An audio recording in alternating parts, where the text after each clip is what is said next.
Jesus, I would say no doubt lived as a person, but to the extent of what he did, I'm not sure. If he comes walking into where I work, shows me the signs of the stigmata and tells me he's the Son of God, I might start believing. I don't believe in God, first of all. Maybe because I grew up in like an age of science. I have a lot of different thoughts and theories on Jesus, but I don't think coming back from the dead is really possible.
I just thought the idea of an all-powerful, all-loving creator of the universe was just an absurd idea on the surface of it. It wasn't even worth my time to check out. As far as Jesus was concerned, I thought that if he existed, and I wasn't sure whether or not he ever did, he was probably a nice guy, he was probably an excellent teacher, but he certainly wasn't the Messiah, and he certainly wasn't the Son of God. Now, my wife was more in spiritual neutral. She was more of an agnostic, whereas I was more antagonistic toward Christians. I just didn't know where all the pieces fit together. I didn't know who Jesus was or how he fit into the picture. Lee was antagonistic towards God. I was simply confused. There really was no room for God in my relationship with Leslie when we were dating and when we got married, but you know what? We were happy. We didn't have any problem with that. When I first started going to church, Lee responded very negatively. He basically told me that this is not what he had signed up for, that when we had gotten married, he had life planned in a way that did not involve church. My biggest fear with Leslie was that she was going to turn into some religious prude or something, and I thought nothing good can possibly come out of this. But even though I had all these negative ideas of things that were going to happen, in the ensuing months I began to see positive changes in her character and in her values and the way she related to me and the children. And it was winsome and it was attractive. And so when she invited me to go to church with her on January the 20th of 1980, I thought, you know what, I'm going to go. Get her out of this cult, that she's gotten involved in. He did go in with his reporter's notebook so he could take notes and try to find the scandal. Well, the pastor gave a talk that day called Basic Christianity, and he just systematically laid out what it is that Christians believe. And my mind was blown because I had all these misconceptions, and he really did straighten me out on a lot of things. And I remember walking out that day saying two things. First of all, I was still an atheist. He didn't convince me that day that God exists. But secondly, I realized if this is true, this has huge implications for my life. Lee's approach was very different from mine. Mine was mostly a heart issue. I wanted to know that God was real, and the way that was real for me was experientially. And for Lee, it was more about documentation, about being able to have facts that proved it true. Well, I was a journalist, so there was really no problem with me picking up the phone and calling a scholar and saying, hey, I'm Lee Strobel, I'm with the Chicago Tribune. I'd like some background information about the New Testament. And so I would do that, and I thought it was going to be so easy to expose the fallacious thinking behind Christianity. But as it turned out, it took me almost 2 years of my life to investigate these issues. It really was, in a sense, the most exciting story I'd ever pursued as a journalist. I think, unfortunately, because the documents, the New Testament and specifically, were written so far after Jesus' death, that it's really hard to say. I don't know of myself that it was real. I was not there, but people were there at that time. So their account of things that happened back 2,000 years ago has been passed down. As an attorney, I rely on evidence. And so, you know, it would be tough to get evidence at this late date. Well, I began my investigation by looking at the gospel accounts. How did I know that the New Testament was telling me the truth when it talked about Jesus? Now, obviously, I didn't accept the New Testament as being the inspired Word of God. I certainly didn't accept it as being inerrant. But what I had to accept it as being, which it undeniably is a set of ancient historical documents. And I knew that historians had criteria that they could apply to determine whether or not these documents are trustworthy. So those are the kind of people who I pursued. I went after the heavy hitters. I went after the expert witnesses who could help me sort through these issues. J.P. Moreland, Biola University. Mark Strauss, Bethel Seminary. Craig Blomberg, Denver Seminary.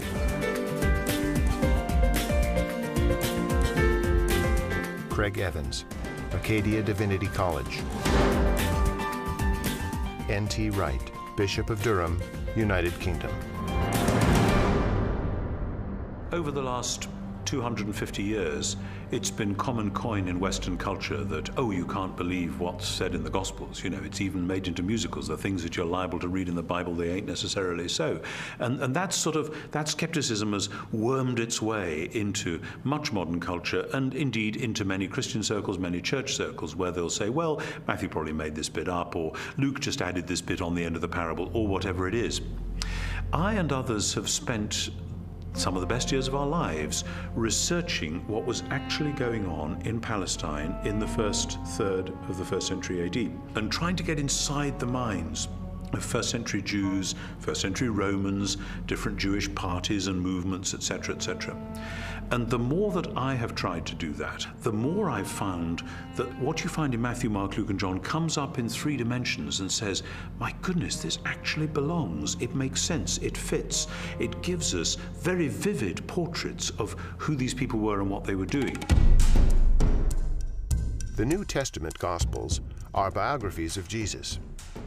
While the authors do not identify themselves in the text, from very early in the Christian era, the Gospels have been attributed to Matthew, a disciple or follower of Jesus; Mark, a colleague of Peter, also a disciple; Luke, a historian and confidant of the Apostle Paul; and John, a disciple of Jesus.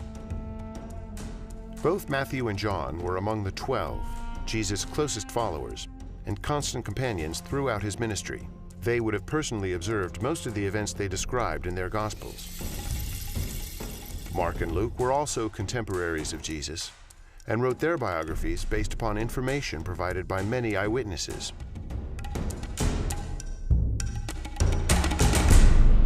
I knew from my years as a legal journalist the importance of eyewitness testimony. In fact, the first question that anybody asks is, how many eyeballs are there? How many eyewitnesses do you actually have? And I needed to determine whether or not contemporary scholars have ascertained whether or not the Gospels are rooted in eyewitness testimony. It's become evident to scholars of the first century that the Gospels were actually attempts to write biographies of Jesus. Now, not in the modern sense, because the Gospels are not particularly interested in his early years. But when it comes to Jesus' adult life and his activities, these are biographies. They're very clearly attempts by eyewitnesses to describe exactly what Jesus said and did, and the consensus of New Testament scholarship has moved in that direction. Many have undertaken to draw up an account of the things that have been fulfilled among us, just as they were handed down to us by those who from the first were eyewitnesses and servants of the Word. Luke chapter 1, verses 1 and 2. Luke's Gospel begins with a prologue. It's actually one of the finest Greek sections in the whole New Testament. Luke was clearly a literary artist. But in that prologue, he points out that he has carefully investigated the material that he presents in the Gospels, that he's checked with eyewitness accounts, those who are actually present. If you read that prologue and you see this is the work of a historian, this was someone who has done his research. Therefore, since I myself have carefully investigated everything from the beginning, it seemed good also to me to write an orderly account for you, most excellent Theophilus, so that you may know the certainty of the things you have been taught. Luke chapter 1, verses 3 and 4. You have to understand that people in the first century valued eyewitness testimony. And this is why, from the 2nd century on, it was important to the early church fathers that the people who were alleged to have written the Gospels actually wrote them, and that they were eyewitnesses of the things they wrote. We have actually very early attestation of the authorship of the Gospels. The early church father Papias, for example, as recorded by the church historian Eusebius, identifies Mark's gospel as essentially the eyewitness account of Peter. Well, Papias was a disciple of the Apostle John, so we are only one generation removed from Jesus himself. That's a pretty close testimony, and strongly suggesting that, in fact, the Gospels are based on eyewitness accounts. Now, of course, it's not what you would have seen if you had a video camera there, because, after all, if you put a video camera on a street corner, even in Washington, you'd get politicians coming to and fro. You wouldn't actually have a story that would make sense. You'd have a string of random, unsorted events. That doesn't mean that none of it happened, that it's all made up. It's just to acknowledge what is blindingly obvious, that it has been edited and no doubt shaped by the needs of the community, because people tell the sort of stories that they want to tell, because this matters to us urgently here and now. Most historians date Jesus' birth between the years 7 and 4 BC, and his death no later than AD 33. Jesus' public ministry began with the choosing of his disciples and lasted approximately 3 years, culminating in the Passion Week and his trial and death. Scholars generally agree that the Gospel of Mark was written first, sometime between the years 60 and 75 in the 1st century. Matthew and Luke were probably authored shortly after, followed by the Gospel of John. The New Testament Gospels are by far our earliest and most reliable records of Jesus of Nazareth. All of the New Testament Gospels were written in the 1st century. Not only are they remarkably close to the events themselves, but in fact, eyewitnesses are still around. If they were passing on untruths, if they were not passing on reliable history, then we would expect eyewitnesses to say, wait a minute, this isn't what happened. But eyewitnesses are around. Eyewitnesses could confirm what they said. All of the gospel writers either were eyewitnesses or interviewed eyewitnesses to gain the information that they gained about Jesus Christ. As I scrutinized the gospel accounts even further, I realized that it was important to find out not just whether or not the information was rooted in direct and indirect eyewitness testimony, but I needed to know, was this information reliably preserved during the time period before it was finally written down? We have to put ourselves into the ancient world without modern media, without even a print-based culture in which the only and the standard way of preserving information was through oral tradition, most of which was memorized. Young rabbis were often forbidden to comment on a passage of Scripture until they had memorized it perfectly. In fact, it was not uncommon for rabbis of Jesus' time to commit the entire Torah to memory. I've sometimes heard people say, look, I've been in a situation where I whisper something to someone, they whisper it to someone else, and it goes through 10 or 11 people, and by the time the last person tells what was said, it's totally different from what I told the first person. And we can't trust the Gospels for the same reason, because it was transmitted over a long period of time. That illustration is really a bad analogy, and you have to understand that the 1st century apostles who passed on information about Jesus were deeply concerned to get this information correct, because they saw it as sacred holy tradition. It wasn't about what Joe was eating for dinner last Wednesday night. In our day of instant media and everything has to be on film or tape recorded, we are more skeptical of oral tradition, but we don't really understand the nature of oral tradition. Oral tradition is a community event. A story is passed down by individuals within that community. Well, if they get it wrong, you've got an entire community that's going to correct them. So it is self-correcting all the way. These stories were passed on reliably because they were passed on by the community of disciples. In fact, we now have scholarly studies that have been done of oral cultures, and we know that through several generations, Oral tradition can be preserved and passed on without changing a thing. Even though I became convinced that ancient cultures could pass along oral tradition reliably over time, I still had an obvious objection to the New Testament, and that was, isn't it really filled with contradictions? One of the issues people often raise is the question of apparent contradictions between the Synoptic Gospels, where there's a parallel story. For example, Matthew tells the story of 2 blind men being healed, whereas in Mark's account there's only 1 blind man. How can we get this contradiction? The vast majority of these apparent contradictions, however, are quite easily resolved. Mark describes only one of the 2 blind men, the one who is most prominent, obviously, or perhaps even the one who became a disciple of Jesus and became prominent in the later church. So most of these apparent contradictions are quite easily resolved. Had every single account given us exactly the same detail, we might have accused them of some form of collusion, of having gotten together and carefully planned out how they were always going to tell the story with the exact number of details, but then one doesn't have independent testimony at all. It's natural when you have multiple eyewitnesses to the same event. You're going to get different perspectives, and that's okay. You want that. What you're looking for is a core to the testimony that's the same, that's consistent, even though there may be some variation in the incidental details. If you're in a court of law and you have multiple witnesses come in and testify to the exact same thing, the first objection that's brought up is to say collusion. They got together, they orchestrated their testimony, and their credibility is shot. The earliest known copies of the Gospels were written on sheets of papyrus and scrolls made of animal skins. They are among the oldest existing manuscripts of antiquity. The Codex Sinaiticus was authored between AD 330 and 350.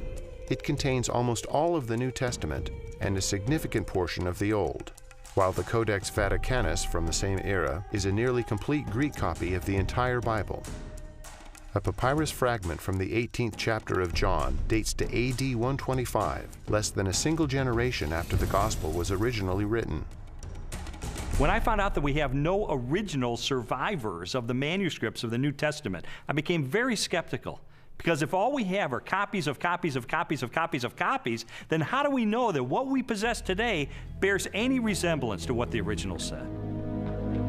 We have better manuscript attestation for the New Testament than any other ancient document.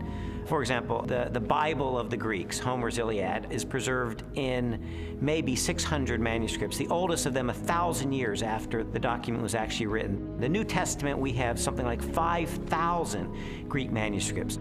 So everyone agrees, whether liberal or conservative, that we have an incredibly reliable New Testament. We have thousands of manuscripts of the New Testament. We also have virtually the entire New Testament preserved in the quotations of the Church Fathers in the first 4 centuries, so that if we had no copies of the New Testament, we could reconstruct the New Testament from quotations from the early Church Fathers. Following the pattern of my investigation, my next step was to determine whether or not there was any evidence outside the New Testament that corroborates what the New Testament tells us. Jesus, of course, wasn't the emperor of the Roman Empire. He wasn't some autocrat that had conquered half of the world, but he did leave an impact in his own environment and created a movement that grew from there. And there is a remarkable amount of documents and corroboration. Josephus refers to him. The Roman historian Tacitus refers to him. Suetonius, the political writer, refers to him. Critics refer to him. And so it's like a stone thrown into a pond. The ripples go out and everywhere are felt. It's a very impressive record taken as a whole. In AD 93, the Jewish historian Josephus published his work, Antiquities of the Jews. Scholars generally agree that the following text accurately records Josephus' record of Jesus.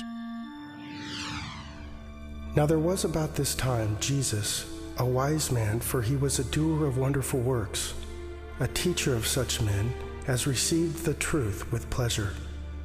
He drew over to him both many of the Jews and many of the Gentiles. When Pilate, at the suggestion of the principal men amongst us, had condemned him to the cross, Those that loved him first did not forsake him. And the tribe of Christians, so named for him, are not extinct to this day. In a court of law, the rebuttal case is an opportunity for the other side to present their evidence. Well, in recent years, there's been a proliferation of books and articles about the so-called Gnostic Gospels. And I wanted to figure out, does this represent the mainstream of academic scholarship? The Gnostic Gospels are a collection of religious writings from the 2nd and 3rd centuries. They blend the teachings of Jesus with a variety of ancient philosophical beliefs. According to the tenets of Gnosticism, the universe was the creation of a flawed and wicked God. Therefore, all matter was evil. Salvation from this world could only be attained through secret knowledge about the spiritual nature of man. There's been a lot of talk about the Gnostic Gospels, the Gospel of Mary Magdalene, the Gospel of Philip, the Gospel of Thomas. These documents are almost universally recognized to be much later than the New Testament Gospels and not to record historically reliable material related to Jesus. Well, the New Testament Gospels give us a portrait of an early 1st century Palestinian Jesus of Nazareth. The Gospels from the 2nd century, which are mostly Gnostic Gospels, such as the Gospel of Judas, or the Gospel of Thomas, or the Gospel of Philip, or the Gospel of Mary, they give us a very different Jesus. Now, you can pick and choose if you want. You can say, well, I like the 2nd century Gnostic Jesus better. Others might want the early 1st century Palestinian Jesus. But if you're going to be a scholar about it, and you're going to talk about, well, which Gospels really do give us earlier traditions that more reliably reflect the actual historical Jesus, you got to go with the New Testament Gospels every time. There's a view among some that there were all of these different competing views of Jesus Christ, and that the one that won out became the orthodox perspective of Christ reflected in the Gospels. All the evidence runs contrary to that. Jesus was a 1st century Jewish teacher who revealed and demonstrated himself to be the Messiah. That's the presentation we get in Matthew, Mark, Luke, and John, the New Testament Gospels. These later Gospels, these Gnostic Gospels, present a very different Jesus, almost a Greek philosopher, an esoteric Gnostic Jesus. It's clearly not the authentic historical Jesus. What I've come to discover is that the Gospels in the New Testament, Matthew, Mark, Luke, and John, are our best sources for Jesus. And I've also found that they are reliable, and that from these sources we can form a picture that I believe is very accurate, that tells us about Jesus, what he taught, how he was perceived by his contemporaries, and what his life was really all about. Everything from Jesus' parables to his healings, to his controversies, to his warnings, and all of that, the reason they were telling this stuff is that not just it was good advice for them in their own day, but that it actually mattered, that it actually happened. And if it hadn't happened, you're into a totally different worldview, a worldview which is about ideas, which is about self-realization, hugely popular in our culture just now, discovering who I really am. You know, for goodness sake, Jesus didn't come to help me discover who I really am. He came to tell me who he knew I really was and to do something about it. And that's much better news. After a while, as the evidence would accumulate more and more, it was like there were these scales and they began to tip increasingly. And I began to go from a hard-hearted, cynical atheist to someone who was still skeptical, but who was more open-minded, maybe more of a spiritual seeker, someone who was willing to follow the evidence wherever it took me.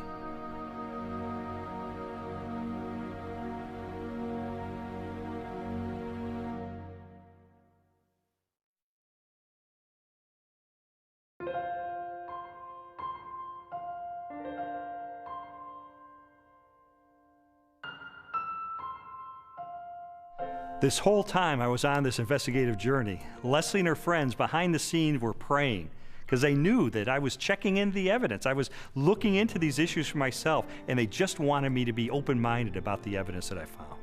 I was feeling like my whole world was opening up into something new and way more exciting and fulfilling than what we had been on. And it was that frustration of trying to help him to recognize that that was the case. Well, Leslie tried several things during this period to try to spur me on in my investigation. It didn't help very much. For instance, she would leave Bible tracts around the house, or she would take a Christian book and highlight certain passages and leave it open on a coffee table, things like that. And it really didn't help, and I told her it was not helping, and she understood that. But I think sort of the whole time she was holding her breath, because this was not a very smooth investigation.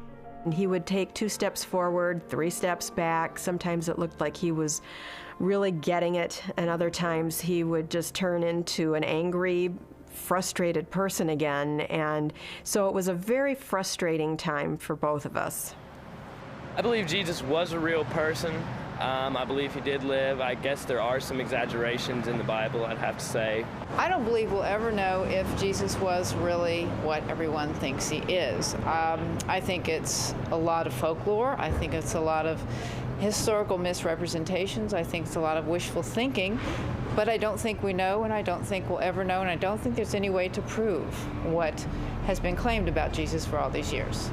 The biographies of Jesus in the New Testament gave me a lot of information about him. But Christians were saying that he is the Son of God. That's a huge step to take to believe that. And so I sought out more scholars so I could pose to them this question: who was Jesus?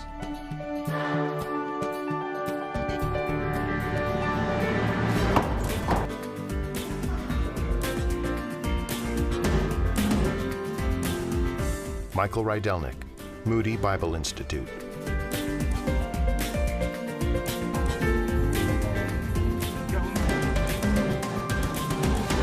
Ben Witherington, Asbury Seminary.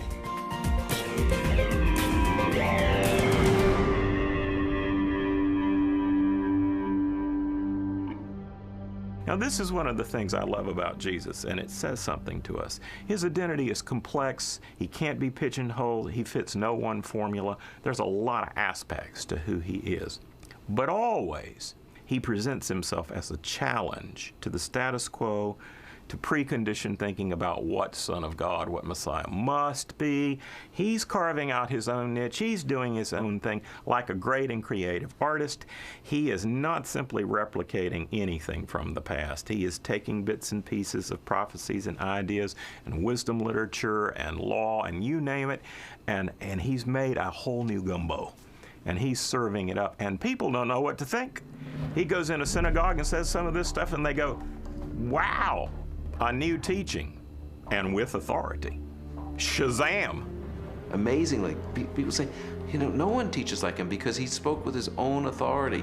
Our sages, our rabbis, always taught that you have to teach in the name of someone else. You know, Rabbi so-and-so says in the name of Rabbi so-and-so. That's the way rabbis were taught to teach. Yeshua came and said, you've heard it said, but not what my rabbi taught me, but I say unto you. And he would clarify, even overrule in some ways, the Old Testament law. Well, this law was given by God himself, for Jesus to say, I am the authoritative interpreter of the law. I am the one who has come to fulfill the law. That's an extraordinary claim, a claim to essentially the authority of God. The Spirit of the Sovereign Lord is on me, because the Lord has anointed me to preach good news to the poor. He has sent me to bind up the brokenhearted, to proclaim freedom to the captives. Isaiah 61:1. It's interesting because when Yeshua went into the synagogue, that was the passage he read. And he says, this day, this verse is fulfilled in your hearing. And basically he's saying, I'm the servant that's described here. I'm the one who fulfills this. Philip comes to Jesus and asks him to show us the Father, and Jesus says, the one who has seen me has seen the Father. Jesus clearly presents himself as the self-revelation of God. Those who meet Jesus are, in fact, meeting God. When Jesus is brought before Caiaphas, the high priest, and some of the Sanhedrin members that have gathered the evening that Jesus is arrested, they're trying to find incriminating evidence, they're trying to find incriminating testimony, and they're not doing real well. And finally, the high priest asked Jesus directly, tell us plainly, are you the Messiah, the Son of God? And Jesus says, I am. And you will see the Son of Man seated at the right hand, coming with the clouds of heaven. And there Jesus has combined phrases from Daniel 7 and Psalm 110. Jesus sees himself as this heavenly figure. More than 80 times in the New Testament Gospels, Jesus is identified as the Son of Man. While the human connotations of the phrase are obvious, a broader interpretation is found in an Old Testament scripture written by the Jewish prophet Daniel. In my vision at night I looked, and there before me was one like a son of man, coming with the clouds of heaven. He approached the Ancient of Days and was led into his presence. Daniel 7:13. Many Christians and non-Christians alike hear the phrase Son of Man, they think Son of God refers to his deity and Son of Man refers to his humanity. That's in part true, but in fact Son of Man has a much greater significance than that as well. The title Son of Man, Jesus draws that title from Daniel chapter 7, where a glorious messianic figure comes before the Ancient of Days, a reference to God, and he is given all glory and power and majesty. That portrait of this glorious Messiah is the one that Jesus identifies himself with. He is the Son of Man. So Son of Man doesn't just mean a human being. His dominion is an everlasting dominion that will not pass away, and his kingdom is one that will never be destroyed. Daniel 7:14. Actually, the phrase Son of Man refers to his humanness and his more than humanness. Because no human being can rule forever unless he's a forever person in some kind of way. In addition to the claims that Jesus makes about himself in the New Testament, there are also reports that he performed the miraculous, that he walked on water and healed the sick and turned water into wine and raised the dead and did exorcisms. And so I had to know, is there evidence that these miracles are a result of his divine nature? Jesus' contemporaries, that is, people who liked him, people who were indifferent, neutral, and people who opposed him, all acknowledged he did extraordinary things. Now, of course, the people who liked Jesus and believed in him and followed him said Jesus did these powerful works because of the Spirit of God. People who opposed him would say, well, I admit he does these amazing things, but it's because the devil is helping him. The Talmud actually speaks of some of these things. In some of the passages that deal with Yeshua, it has him as a magician. And why do they describe him as a magician? It's not flattering. There's a historical recognition here that when Yeshua came, he did miracles, just as Isaiah 35 indicates in the Messianic age. When the Messiah comes, he'll be able to make the blind see and the lame walk. The New Testament Gospels record at least 40 separate miracles performed by Jesus during the course of his ministry. They include healings, exorcisms, mastery over nature, and even raising of the dead. Christian theology has always held that these miracles are part of a total picture that displays the attributes of God himself: unlimited power, total knowledge, ever-present, unchanging, eternal. There's no question that the biographies of Jesus describe him as a worker of mighty deeds.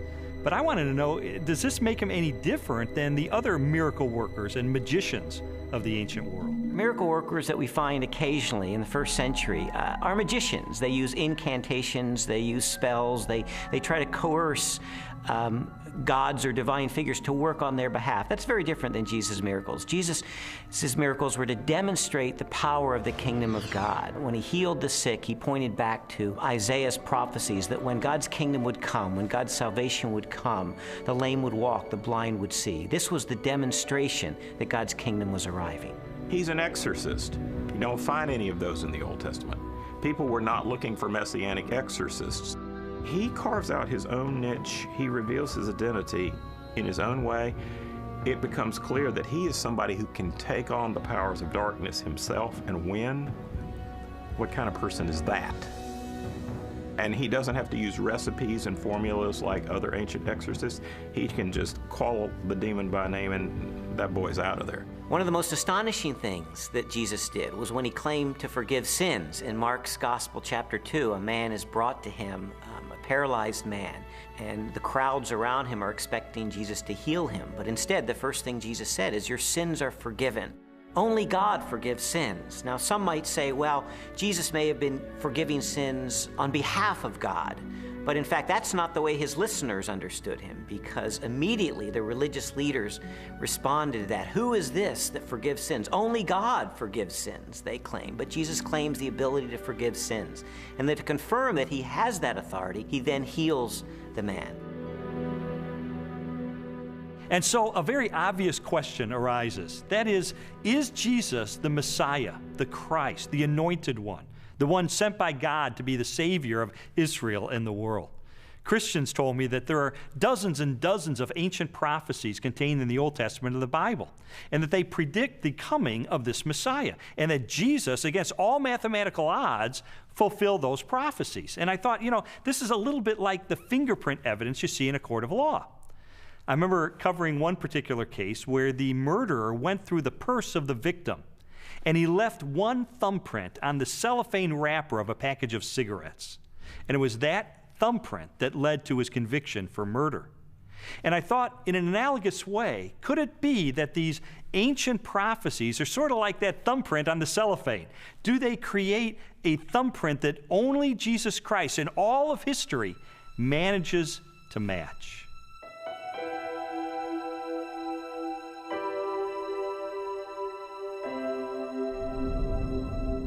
This is Yeshayahu 53:6, or Isaiah 53:6. Kulanu katson ta'inu, ish ladarko paninu, vadonai hifnia bo, et avon kulanu. All of us, like sheep, have gone astray. Each of us has turned to his own way. But the Lord has laid upon him the iniquity of us all. I had a friend who wrote this out on a piece of paper. He typed it up on his computer without any verse notations. And he took it around to everyone in his office. He worked in a big office for a motor vehicle bureau in one of the big states in our country. And he showed it to everyone in the motor vehicle bureau and in the state capitol. And he said, just tell me who this is and where it comes from. And every single person that looked at it, Jew or Gentile alike, it didn't matter. Everyone that looked at it read it, and he said, who is this? They said, oh, it's obviously Jesus of Nazareth. That's who it is. And it's from the New Testament. And then my friend would say, but no, it's not from the New Testament. It's from the Hebrew Bible. It was written 8 centuries before Jesus came. Can you believe this? And he showed it to them from Isaiah. And people really had a hard time, because if you read this passage without any kind of presuppositions or bias, you will read it, and it will be really clear that this is the life of Yeshua. Now, could he have fabricated this, or is this just a big coincidence? In the Old Testament, we really have 2 kinds of prophecies. We have prophecies that are fulfilled uniquely in Christ, and prophecies that are fulfilled typologically in Christ. And I do think we need to distinguish between the two. Those that are fulfilled uniquely in Christ were once and for all fulfilled by Jesus. And those are the ones that we can really point to have apologetic value. That is, to demonstrate that Jesus was the only person who could have possibly fulfilled this. His birth in Bethlehem is one of those prophecies. His role as the suffering servant of Isaiah 53 is one of those prophecies. His entrance into Jerusalem on a donkey from Zechariah chapter 9. These are clear evidence that Jesus is fulfilling the Old Testament. The most amazing part of Isaiah's prophecies is in Isaiah 9, when it speaks about the Son of David coming to be the king, to sit on the throne of David and have an eternal righteous kingdom. And everyone knows it from Handel's Messiah. Unto us a son is born, unto us a child is given. And the idea of this verse is that the Messiah will actually be born, physically born. And then it says, and his name shall be called Wonderful Counselor, Mighty God, Father of Eternity. In other words, he's the creator, the author of time. Some skeptics have said that Jesus could have engineered the fulfillment of these prophecies. Of course, Jesus could not have determined where he was going to be born, so to be born in Bethlehem, obviously he could not have engineered that.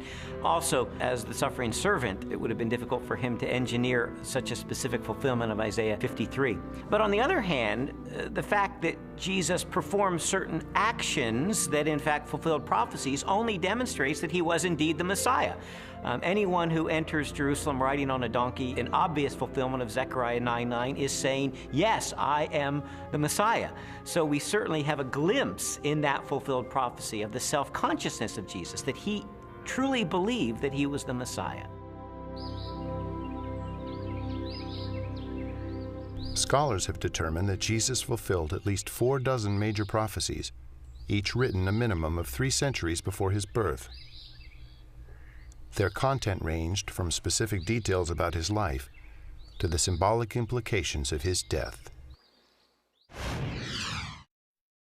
Psalm 22 gives a poetic picture by David, written in the first person, of what the Messiah will be like in his suffering. And one of the things he says is that they will pierce my hands and my feet. Now, David wrote before crucifixion was known, probably by about 300 years. So Isaiah 53 says he was pierced through. It gives us the reason for his death. He was pierced through for our iniquities. So there's a purpose. He dies not just because he's a martyr, but because he's a substitution for sin. A college professor of mathematics and science named Dr. Peter Stoner wanted to determine what the odds were that any human being throughout history could fulfill the messianic prophecies. So he had his students come up with very conservative estimates of the likelihood of any human being fulfilling certain of these predictions. And then they just ran the numbers. And what they determined is that the odds of any human being fulfilling 48 of these ancient prophecies would be 1 chance in a trillion.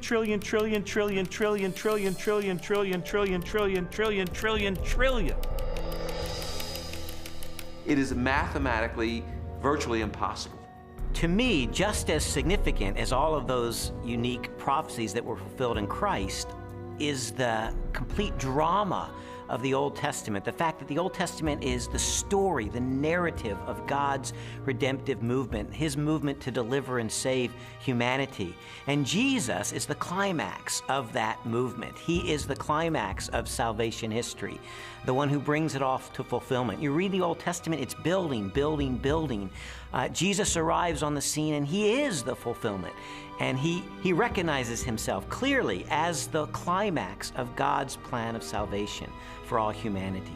This whole case was sort of like one of those jigsaw puzzles where you don't know what the ultimate picture is going to be. You just put together the pieces, and as I was putting together all of the evidence, it started to take shape, and I sort of stepped back and I could see that it was a portrait of Jesus Christ.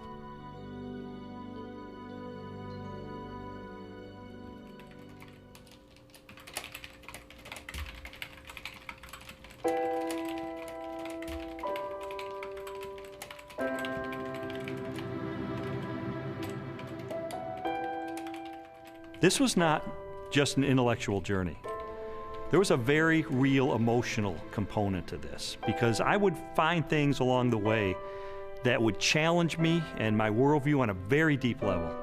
And I would recoil from it, and I wouldn't want to believe it. And I mean, there were so many reasons why I didn't want there to be a God, because I did not want to be held accountable for my life. I didn't know at the time why Lee was so angry. I thought it was just being stubborn. He says, after coming through it, that it was conviction. It seemed that the more Leslie's values were changing and her character was being transformed and the way she related to me and the children was changing, it would highlight the contrast with my life. I was feeling fearful and angry as well that he was being affected by it in the way that he was. I mean, the truth is, I felt like I was losing Leslie. She was being pulled away from me into this Christian subculture. I didn't fit in there. I'm the atheist. I'm the skeptic. And yet I felt like she was being pulled away, and I loved her. I didn't want to lose her. And it got to the point where I was so angry over the whole thing. One day I just reared back and I kicked a hole in our living room wall, just out of rage over the situation. It was a very ugly scene right in front of Leslie, right in front of our little girl. They were crying, and I didn't want to lose her.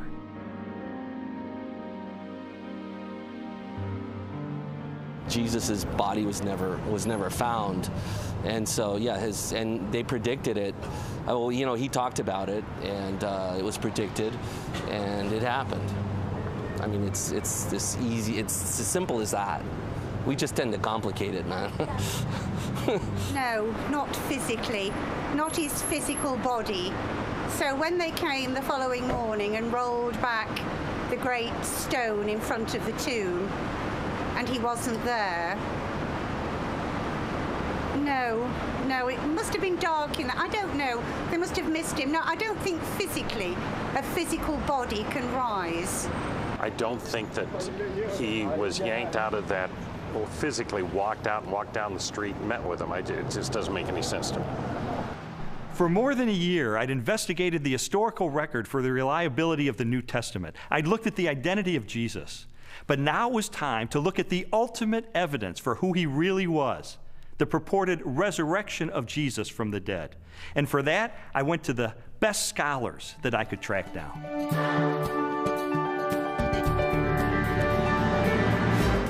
William Lane Craig, Biola University. Gary Habermas, Liberty University.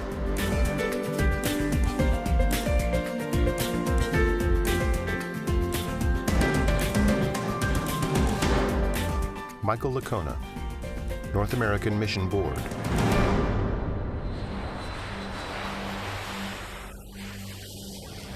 You see, while Jesus was on earth, he made some really radical claims.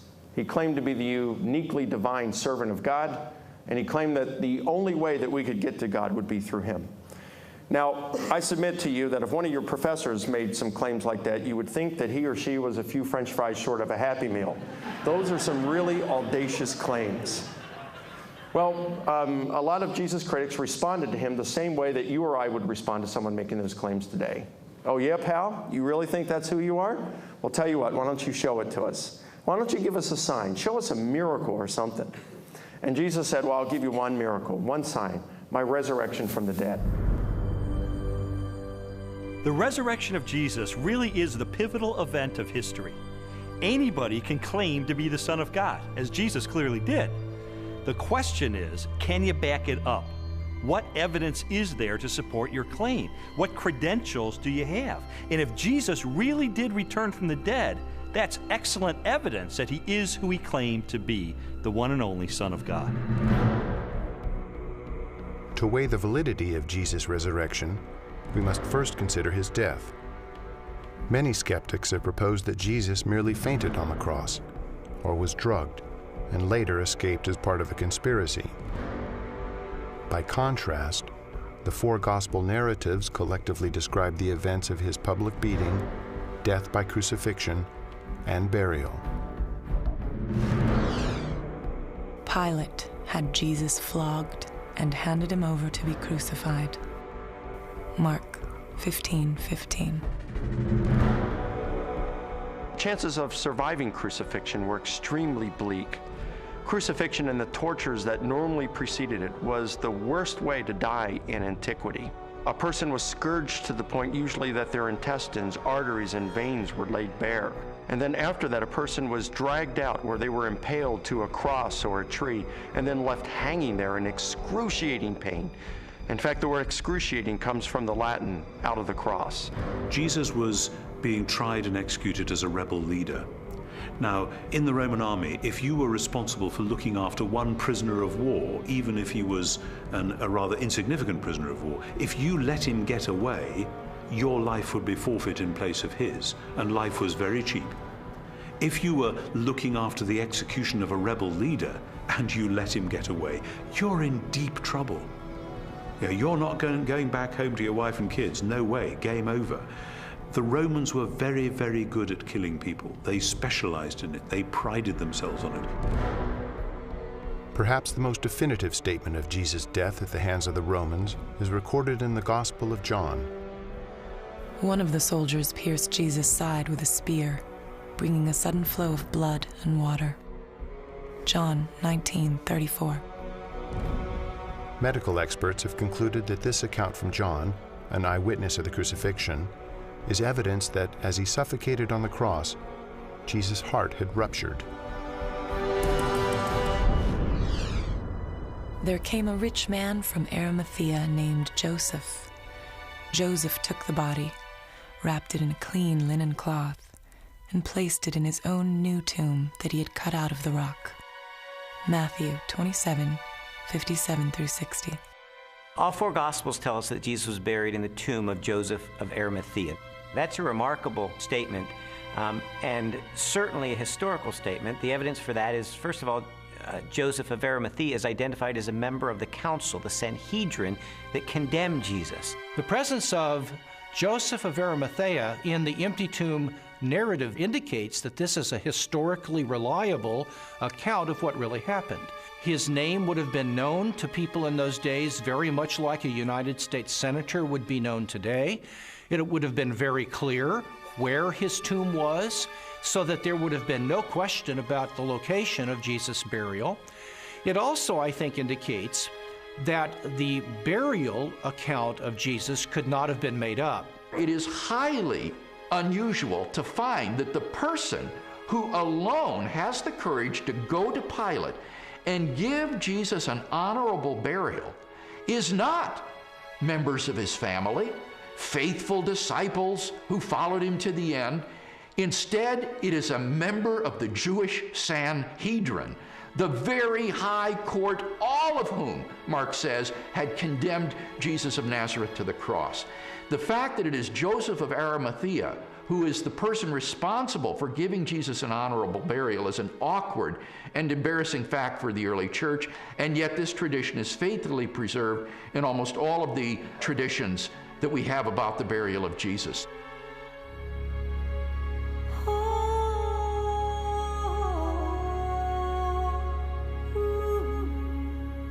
If Jesus really was killed by the Romans, if his body really was buried in the tomb of Joseph of Arimathea, then the next focus of my investigation became obvious. On the first Sunday after the crucifixion, was the tomb of Jesus Christ really empty? On the first day of the week, very early in the morning, the women took the spices they had prepared and went to the tomb. Luke 24, 1. The empty tomb story also has a very embarrassing feature of it that is preserved in the memory of the early church, namely the discovery of the empty tomb by women. Now, in order to appreciate this, you have to understand something of the status of women in Palestinian Jewish society. In that society, which was a patriarchal society, women were frankly second-class citizens. If you were going to invent an account about an empty tomb, then why on earth would you invent witnesses, primary witnesses, whom no one would believe? In fact, they would scoff at that later on. Supposing you were inventing the story of the resurrection of Jesus, many people have said, oh, this was all just dreamed up later on. Well, how would you have done that?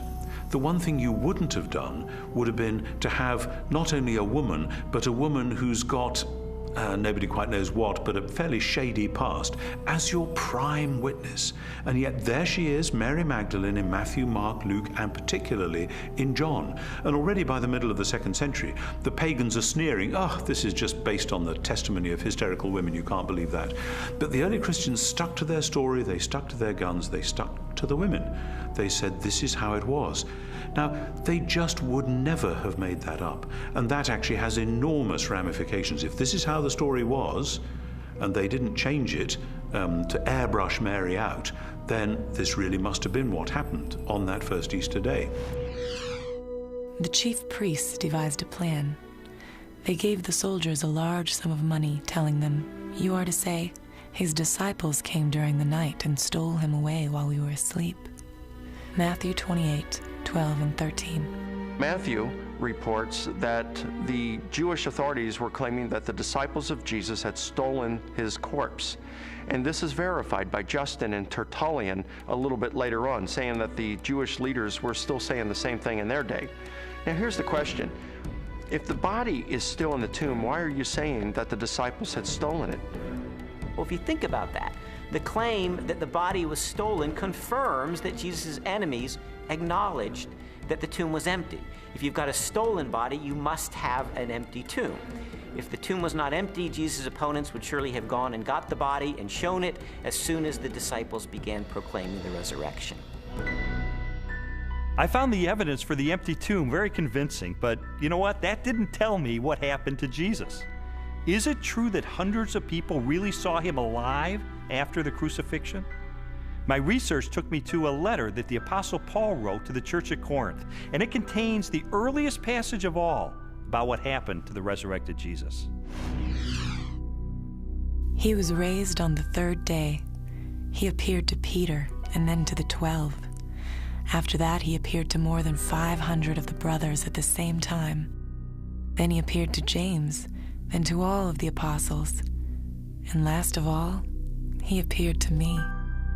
1 Corinthians 15, 4-8. Paul, who is a first-generation Christian, having met and seen the resurrected Jesus, describes resurrection appearances to Peter, to the apostles, to James, and finally to himself. And he also mentions 500 people who saw Jesus alive. So we have eyewitness first-hand account of someone who himself saw Jesus alive and knows of 500 people or so who saw Jesus alive. That's extraordinarily strong evidence. These people, Paul tells us, were still alive at the time that he was telling the Corinthians about it. And his implication is we have hundreds of people who actually saw Jesus risen from the dead. If you don't believe me, you can ask them about it because they're still alive. In 1 Corinthians 15, Paul tells the Corinthian church that he passed on what he received. He uses the language, actually, of a formal transfer of tradition. What he received, and then he describes the resurrection of Jesus Christ and the resurrection appearances. This confirms for us that the accounts of the resurrection were creedal tradition that were passed on to Paul. So if 1 Corinthians was written in the early to mid-50s of the first century, these traditions were much earlier than that, going back to the period of Paul's conversion in the 30s. So that pushes the accounts of the resurrection to a very, very early date. Paul seems to think that the best argument for this text is that he received it from trustworthy persons. I gave you what I was given. The answer's right. I went to the right people. And critics believe that Paul got this material. Generally, they say he received it in Jerusalem about 35 AD. First of all, he's early. He's writing within 20 to 35 years of the purported event itself, because he's quoting from a creed, an oral formula, tradition that predates the writing of the New Testament, for which most scholars date to between 3 to 5 years of the crucifixion itself. 1 Corinthians 15, 3-7 provides evidence that belief in the resurrection was already present among Jews within 2 to 3 years after Jesus was killed. That means that the resurrection stories aren't something that evolved over 30, 40, 50 years after the crucifixion of Jesus. So we have the empty tomb, we have the eyewitnesses, we have the early accounts. The question is, are there any other additional facts, circumstantial evidence, to support the resurrection? While the Apostle Paul described hundreds of eyewitnesses to the resurrected Jesus, the full impact of the event is perhaps best measured by the subsequent growth of the early Christian church in the face of intense persecution. In the 2nd century, the Roman historian Tacitus wrote, "Nero inflicted the most exquisite tortures on a class hated for their abominations, called Christians by the populace. Christus, from whom the name had its origin, suffered the extreme penalty at the hands of one of our procurators, Pontius Pilate, and a most mischievous superstition, thus checked for the moment, again broke out not only in Judea, but even in Rome." Even the most critical, skeptical scholars recognize that the earliest disciples at least believed that God had raised Jesus from the dead. In fact, they pinned nearly everything on it. Without belief in Jesus' resurrection, the early Christian movement could never have come into being. They recognized in Jesus something special, but they wondered if they were mistaken when he died. They didn't anticipate that. Suffer maybe, but die at the hands of Pontius Pilate, the Roman governor?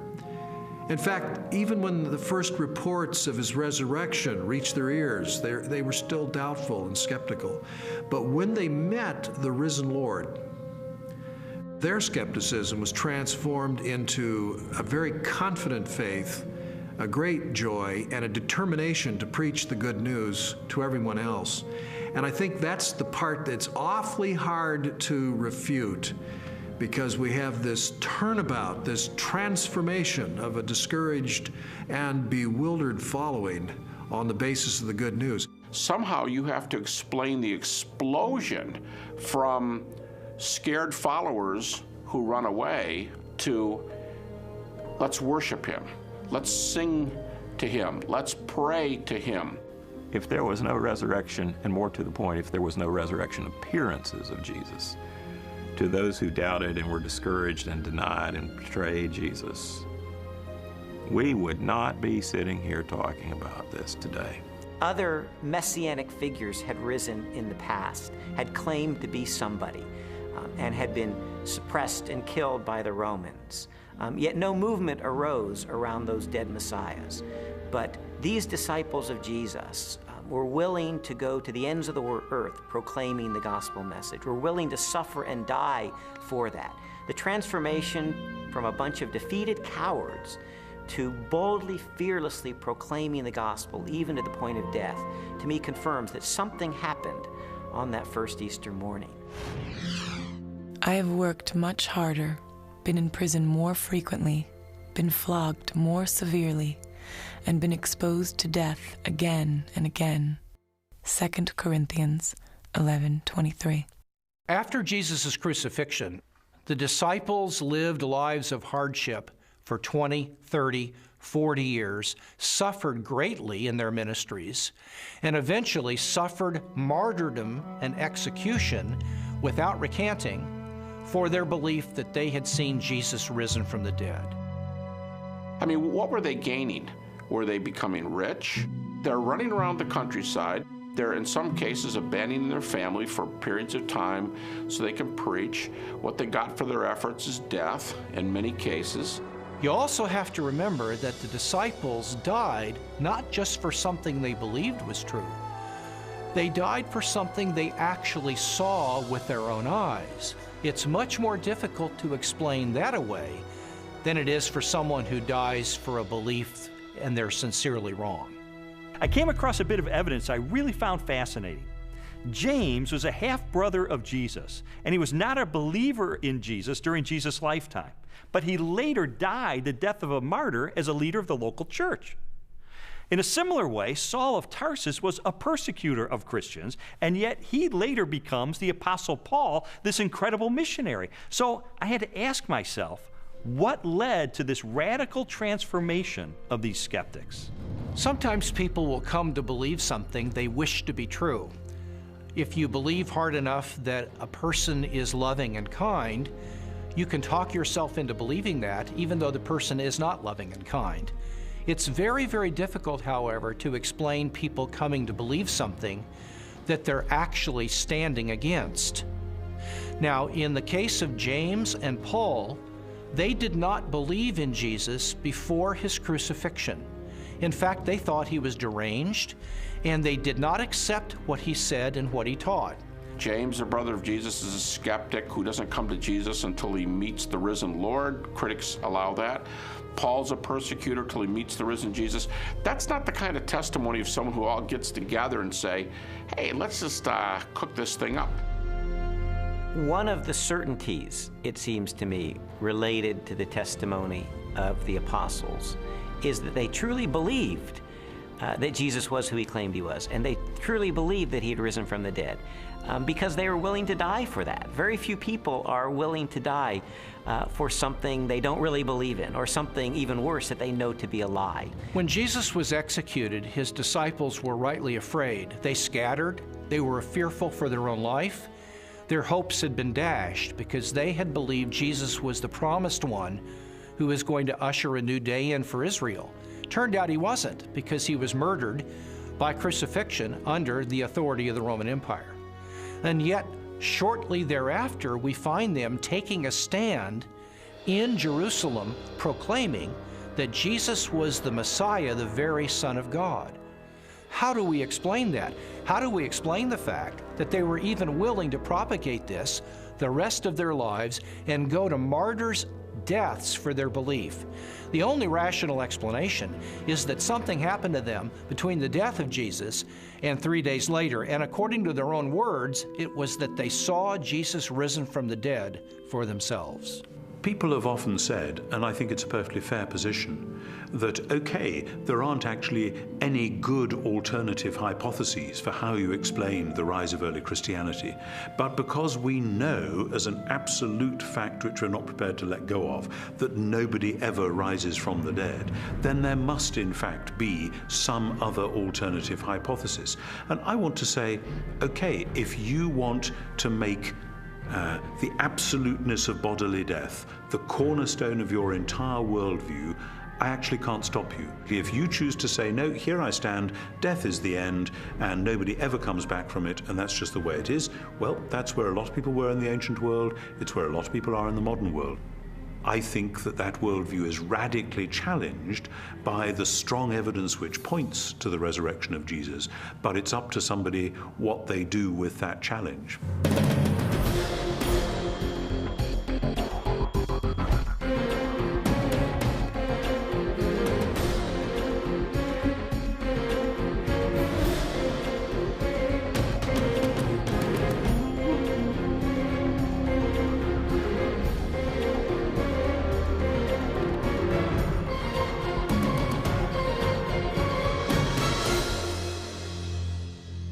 The evidence accumulated over time until November the 8th of 1981, which is sort of when I reached a critical mass.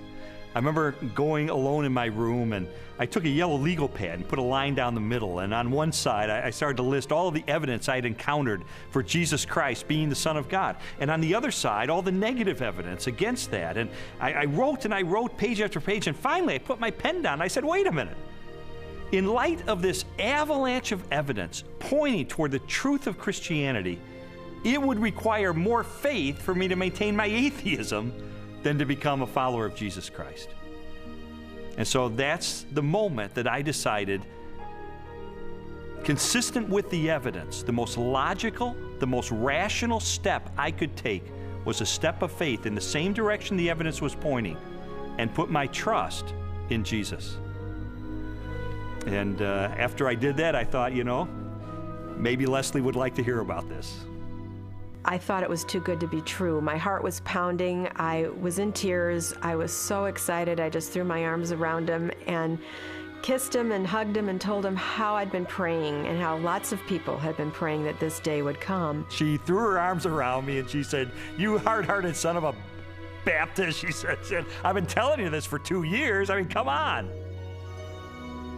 And that began a transformational process for me, where over time, my philosophy and my attitudes, relationships, parenting, worldview, all of that began to change over time for good, really for good. When Lee became a Christian, his whole life started to change, to the extent that our 5-year-old daughter, who also saw those changes, went to her Sunday school teacher and told her that she wanted Jesus to do in her life what he had done in her daddy's life. Jesus said, "You shall know the truth, and the truth will set you free." And you know, that's my story. It was someone who said, I'm going to investigate this stuff with an open mind, let it take me wherever the evidence will take me. And what I discovered in the end is Jesus made the claim that he is the truth, that everything hinges on his identity. In fact, everything hinges on the resurrection, because anybody can claim to be the Son of God. If Jesus really did return from the dead, then he is who he claimed to be, and that changes everything. But what about your own journey? I'd really encourage you, if you've never done it, to investigate the evidence for yourself, but make 3 resolutions up front. Number 1, make it a front burner issue in your life. Number 2, resolve to have an open mind, to go wherever the evidence takes you, even if it takes you to the very uncomfortable conclusion that Jesus is who he claimed to be. And then finally, resolve that once the evidence is in, you will reach a verdict in the case for Christ.